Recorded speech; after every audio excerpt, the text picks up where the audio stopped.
Hello and welcome to the opening videocast of the Altice International Innovation Award 2023. My name is Pedro Pinto. It's an absolute pleasure to be here hosting a conversation with the three finalists of the academia category. Now, this category is for doctoral students of any nationality that are enrolled in Portuguese universities. The big prize, 25,000 euros. The goal of the academia category is to contribute to research efforts so that they can have practical applications in the marketplace. And if you're wondering about the big decision, it is scheduled for the 21st of November. So without any further ado, let me introduce you to the three finalists. Great to be here with you all in no particular order, okay? I'll start with Francisco Maria Calisto from the Instituto Superior Técnico, who presented the doctoral thesis, Human-Centered Design of Personalized Intelligent Agents in Medical Imaging Diagnosis. I got that right? Exactly. Okay. Perfect. Then we have João Santinha, also from the Instituto Superior Técnico, who presented the doctoral thesis, Methods for Improving Generalizability and Robustness. Exactly. Welcome, João. Last but definitely not least, Emanuel Marques from the University of Coimbra, who presented the doctoral thesis, Charging the Future of EVs Through the Wheel. Exactly. Correct? Yeah, correct. Welcome, all of you. Really looking forward to our chat. The first question has to be, which one of your theses is better? I'm joking. I'm joking. Let's take us through what your theses are and why you developed them, what they aim to accomplish. And since I introduced you first, you'll get last. I'm going to start with Emanuel. Tell us about your project.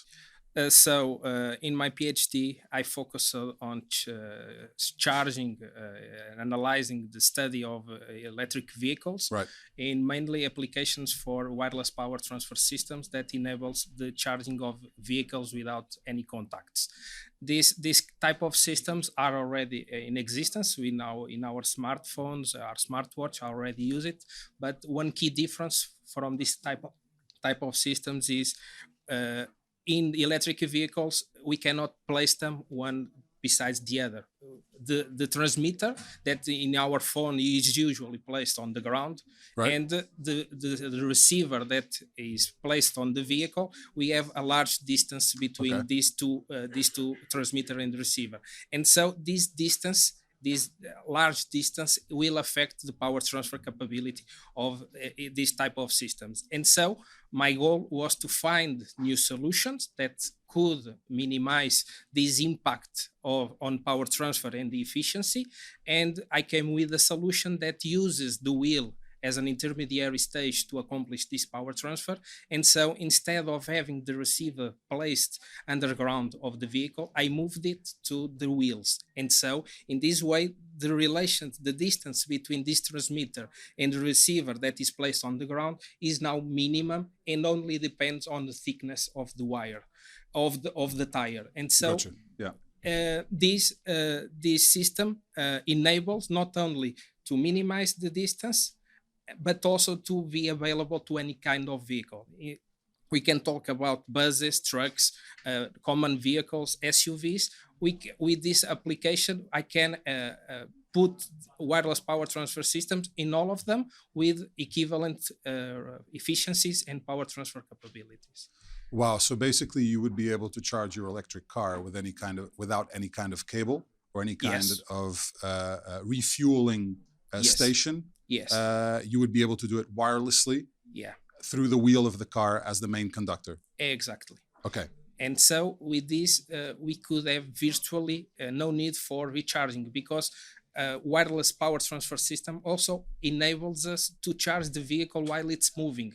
Imagine that in the highway, I can place several transmitters over the highway, and we can charge the vehicle while it's being moving. And this is a major step towards acceptance of electric vehicles, because nowadays most of the people has reluctance in going to electric vehicles because they are short drive mile range and high price due to the batteries.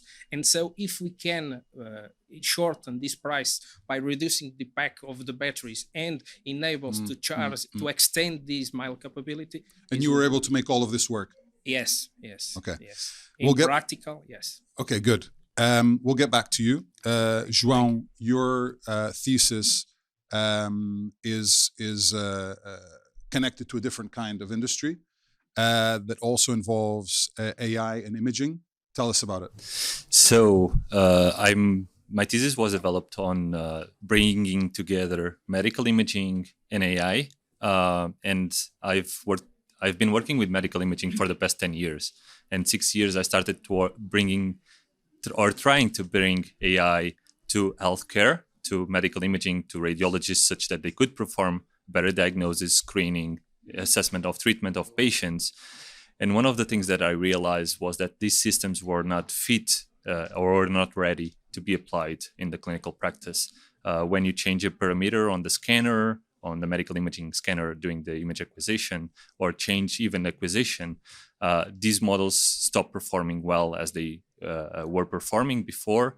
And this has a critical impact on the patients, because a wrong decision will lead to a wrong outcome, a bad outcome to the patient. So one of the things that once I started to understand that there was this critical process and that these models were actually not performing as intended, I wanted to improve these models, find new solutions to be able to bring robustness, which is the ability to the scanner to change some parameters and still perform well, or even train models in Siemens and GE, but these models be able to perform well on Philips scanners.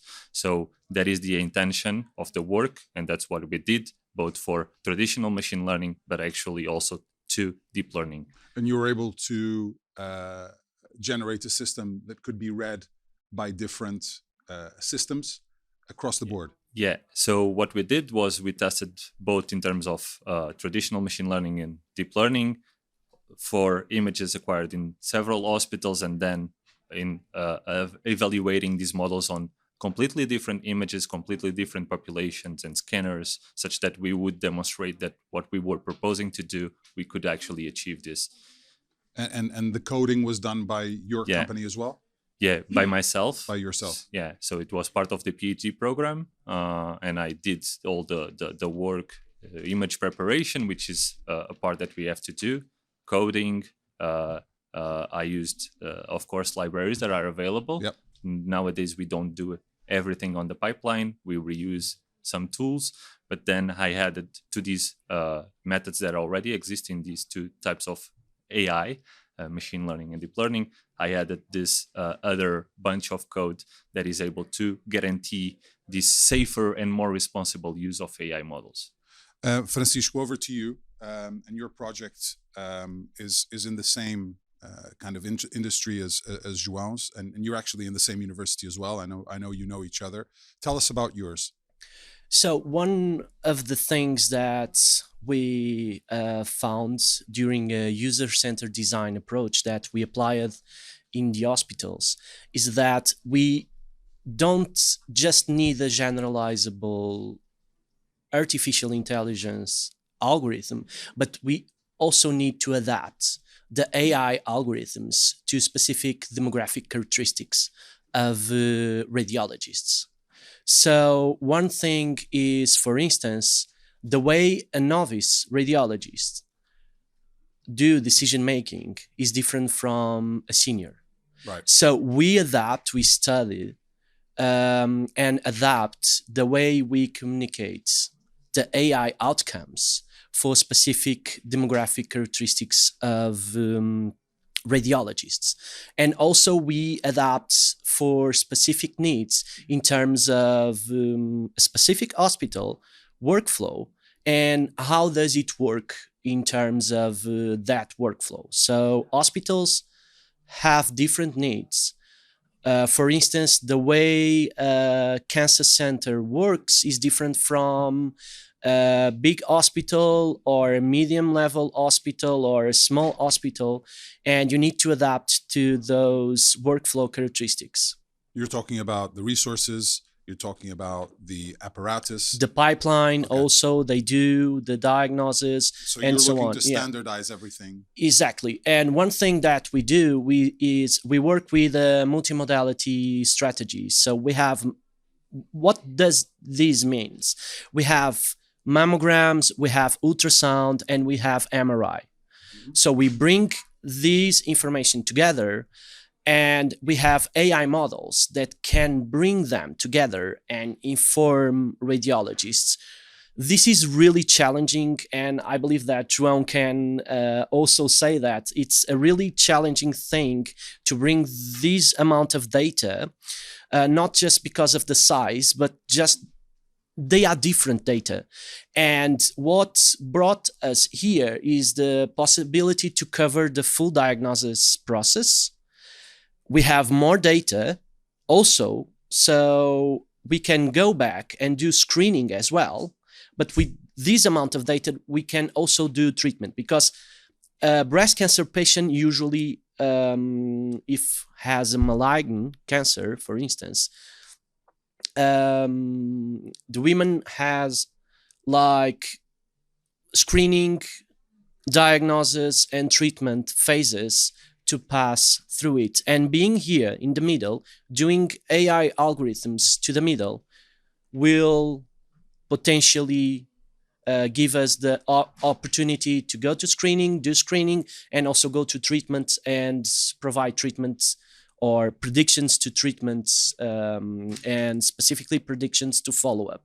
I'll be honest with both of you. When I hear about AI and algorithms connected with health, I think of a lot of science fiction movies that I've seen throughout my whole life, when in the future you have bodies being scanned by robots and machines, and then suggesting some kind of treatment, and then implementing that treatment as well. I mean, are we getting close to this kind of, just very quickly, in your opinion, are we getting close to this kind of medicine? Actually, it's a great question. We are also spinning it off a startup.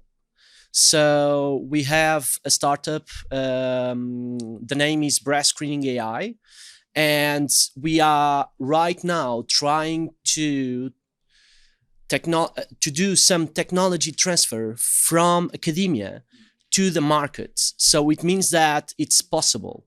For instance, we can reduce a lot of costs. We can reduce 26% of the medical error. This means, for instance, the 26% and also the time to diagnose, which is from 11 minutes to just 3 minutes. We can reduce in Portugal the costs such as unnecessary biopsies from 14 million euros per year to 7 million euros to the government, to the Portuguese government. Now just scale to the entire world. It's kind of 2 billion. That's five times, yeah, more or less, a little bit over 5 times.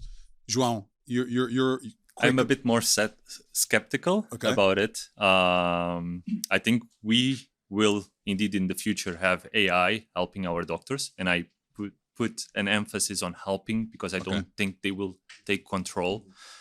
I agree. But that makes me feel better, by the way. Okay. Yeah. But I think that we still are a bit far, and mainly because in the 2000s, early 2000s, there were CAD systems, computer-aided diagnosis or detection, that were assisting doctors on finding lesions on the breast, for instance, giving the case of Francisco. And there were a lot of false positives that was increasing the workload of physicians, but also increasing the number of unnecessary biopsies. And this creates unnecessary stress to the patients, and it doesn't bring any more value to the healthcare chain. It increases costs. So nowadays, physicians are more cautious on accepting technology, and we need first to demonstrate that there is actually benefit, that we are not causing harm or increasing their workload. And if we can do so, and that is a bit what brought me to this project, my doctoral thesis, was how can we do that? Ensure that we are safely and responsibly using AI. Yeah, it's exactly what we also study. It was exactly what João was saying. We could reduce by adapting the AI outcomes through an intelligence agent that customize and personalize the AI outcomes. We can reduce the number of false positives from 40 to 20% during our piloting, and also the number of false negatives from 10 to 4%.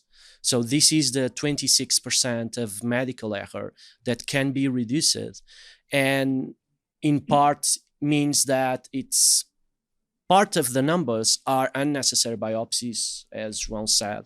Okay, I want to turn my attention back to Emanuel. How did you come up with your idea, and how long did it take you to develop this thesis and then basically prove that it was right? Okay, so this is my thesis was an iterative process. I started by looking at the components that form a conventional IPT system, a wireless power transfer system. But how did you get the idea? How did you decide this is what I'm going to do?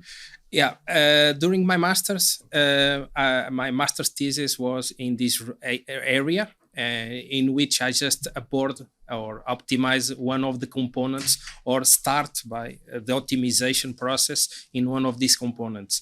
And after I finished my master's in 2013, I had the opportunity to join a project in which I was developing, not related to electric vehicles, but a project related to a new diagnostic method for electric machines and power transformers.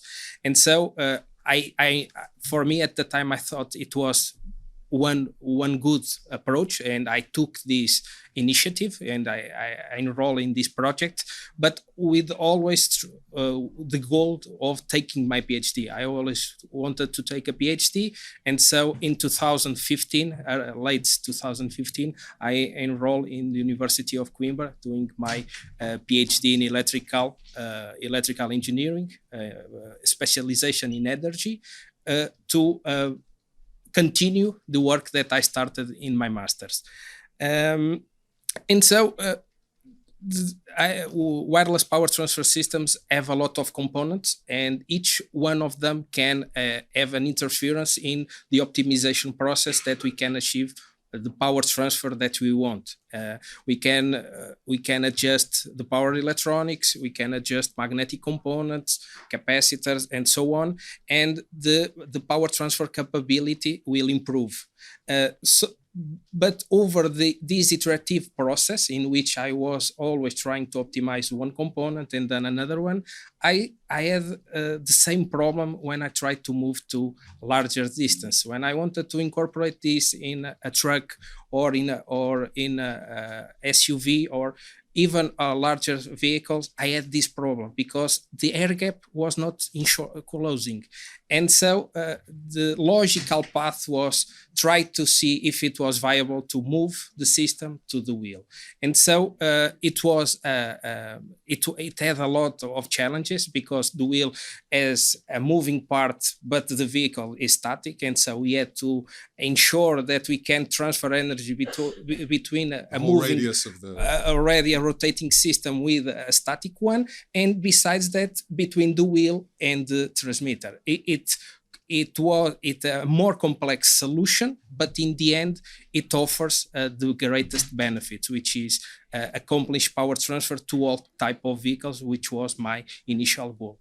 What were the main challenges that you faced? And I mean, were they time? Were they resources? Were they technology? I think for me, my main challenge, the biggest challenge was to balance the work that I had with the company, because I never left this startup that I helped create. I worked in part-time ever since 2013, but I also enrolled in PhD. And in 2018, I also was invited to teaching assistant in Polytechnic Institute of Coimbra. So you don't sleep.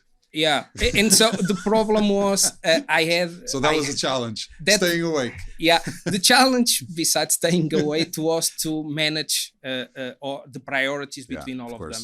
And as a company and as a teaching class, the deadlines, I have to meet them before my PhD. And so most of the time I made sacrifice and I delayed the delivery of my PhD due to these extra activities. And the other one for me was pandemic, because my work requires experimental validation, and I need to be on the lab to test, to prove the concepts that I was working on. And so when the pandemic came, I was on a stage where I had most of the work developed theoretically, but now I needed to implement it. And so when we need to move home and we can't go to the lab, this delayed, unfortunately, for more than 1.5 years.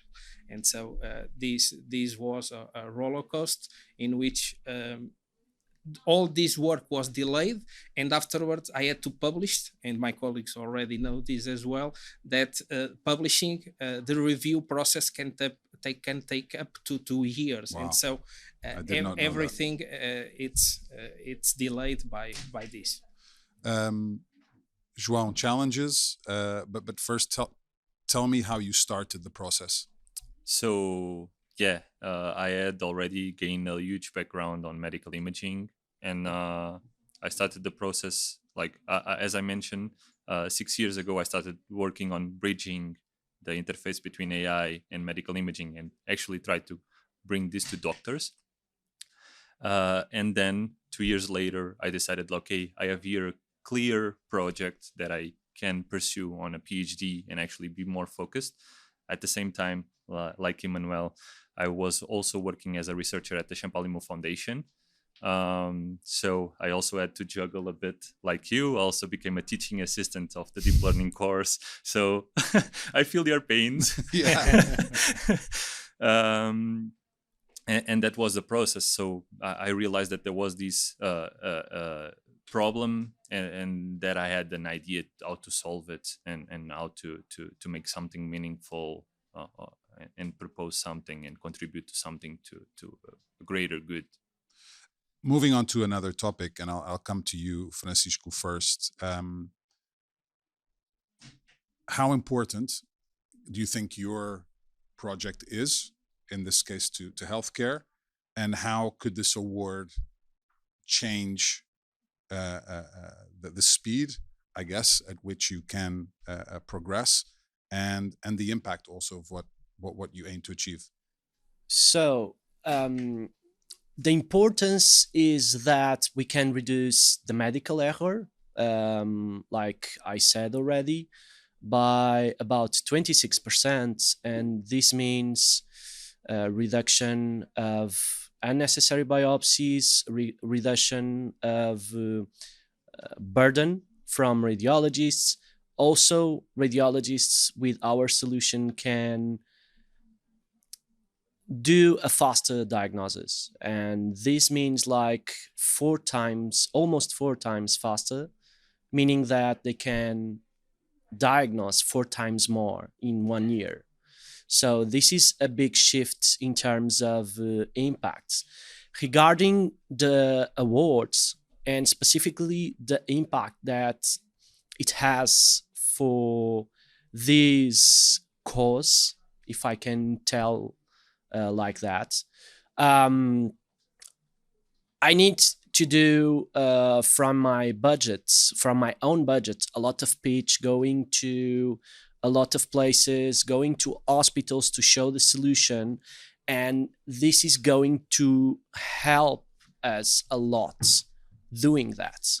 Not just to pitch to investors, people that can give us money to do the solution, but also to go to hospitals, and most importantly, to go to the hospitals and spread the words, and also being known from more radiologists who can help us achieve the right solution to them. Because a lot of things, like João said, we need to do a lot of things regarding the AI algorithms, and we need a lot of help from humans, from radiologists.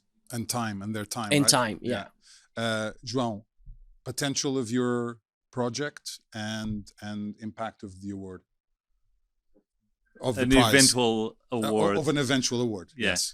So here, I would like, if I would win this award, my intention, it would be to contribute to the open source community with my solution, the methods that I developed being made available to an open source approach. But this has, although invisibly, this has costs. Yeah. You have to maintain it, to do a good documentation, create a community, because this need to a community to be kept alive.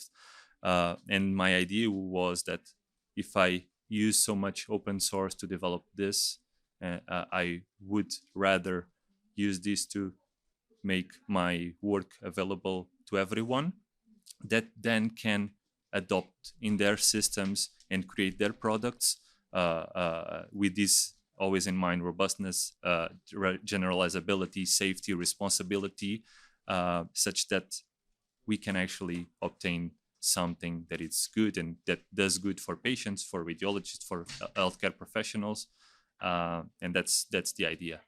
Okay, perfect. And you, Emanuel, same question. From my side, we are currently under evaluation for patent approval. The idea, and this type of course requires a lot of money to in order to patent the idea in the countries that are most profitable in terms of China, USA, Japan. All these have large costs, and I think this would be a great help in order to succeed, because we are currently in patent revision just for Portugal, because the costs are expensive. But if this award came, this would be a great help in terms of monetary. But I think besides the monetary part, I think I like, or the purpose of this award for me is also the exchange of ideas with the panel of the jury, that can provide me a lot of insights in terms of economical and how to put the product in the market and to see viability, because we are first PhD students and we are concerned with the technical issues, not so much in terms of Francisco. He's already in the spin-off, but I speak by myself. I have not that knowledge in all the other things that are related or we require to put the product in the market. And so I think the idea or a change of ideas is also very important for me. Understood. Final question to all of you. Obviously, you're here as individuals today, but you haven't been developing these theses and these ideas and these projects on your own. So who has been key supporters and activists of your respective projects? And in the same answer, tell me how and why you think Portugal is a good country or not to have a project such as this. Yes. Great final question. Thank you. Of course, my supervisors, Professor Jacinto Nascimento and Professor Nuno Nunes, they are giving me a lot of inputs, and also for the startup as well. But I cannot forget my colleagues, Carlos Santiago, who also helped us on the development of the AI algorithms and supervising others to achieve that. And Dr. João Maria Calisto, who is one of my partners as well. He's also doing research with us, but also a partner from the startup. And of course, last but not least, all of my co-authors and the people that are involved, such as the radiologists, people that are helping me to develop the startup. We have also a business team, not just this research team, but also a business team that is helping a lot in the cause. I believe, and that part of the question was really interesting. Why Portugal? I worked last year in the US, and I found that although as Portuguese we can think that they are more open-minded, I believe that the current stage of Portugal, I'm not saying they are not open-minded. Actually they are, but I think right now radiology departments in Portugal are much more aware of these projects and know really well. We have 52 radiologists working on it. So it's really huge amount of people regarding the total amount of radiologists who work with breast cancer. So it's a good thing. Just to conclude that part of the question, why Portugal? I believe that Portugal is the best country for piloting this solution right now. And I have a lot of networking around the world, and still it's great for piloting. I have connections, I have a relationship, networking. We have also Liga Portuguesa contra o Cancro. It's one of a kind institution. We have Champalimau. It's amazing also, yeah. So we have an environment for radiology that we don't have anywhere else in the world. I believe so. It's my opinion, but it's a good thing and it's going to be impactful, and we are going to do it for sure. Okay. Emanuel? Yeah, for my side as well, I had a fantastic research team composed by many professors. One of them, my advisor, Professor André Manuel Santos Mendes, and Professor Marina Perdigão. They were my mentors and helped me pursue my ideas without any constraints. Even in terms of laboratory, they open and they acquire all the material that was required of me to validate these prototypes. And I think I have to also thank my colleagues. We were 3 PhD students in this research, and with different topics, of course, but all of us share the same concerns in terms of experimental, and to exchange ideas was always great. In terms of Portugal, I think I also concur with Francisco.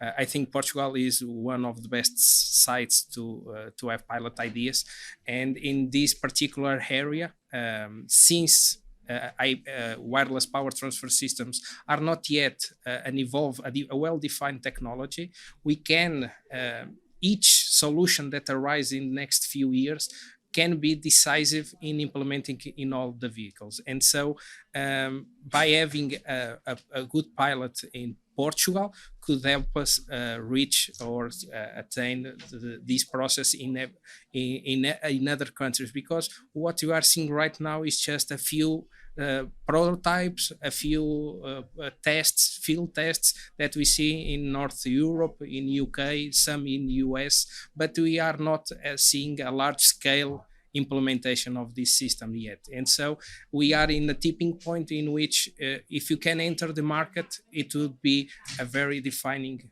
solution. And so Portugal for me, it's also one of the best points. And besides everything else, Portugal, I think, yeah. Gotcha. Thank you, Manuel. Last word to you, João. So for me, they were my supervisors, with a special focus on Mário Figueiredo, the professor from Técnico, which was an amazing help. Also Jeff van der Molenbroek, where I spent the group leader, where I spent 2 years in Belgium. A dear friend that knows a lot of medical imaging, which is Nuno Loção, and also the clinicians that would help us understand medical concepts, give us medical knowledge, which is required when we want to do something meaningful. Regarding Portugal, why Portugal? Well, having lived abroad for 2 years, I wanted always to come back to contribute to the country. I agree with both my colleagues that it has a right dimension, both in terms of the EVs, but also healthcare, where you have a national healthcare system that is somehow connected. But it also has private research institutes that invest in research. I'm actually now a senior research scientist at Champalimau Foundation at the Digital Surgery Lab, where we want to also to test my technology, and where we are developing 2 medical devices to revolutionize breast cancer surgery. So Francisco takes care of the diagnosis, screening, and we take care of the surgery. Let's put it this way. Exactly. You can work together moving forward too, regardless of who wins. Gentlemen, it was a pleasure to speak with you. Likewise. Congratulations for your projects. Congratulations for reaching the final, and also for your great English.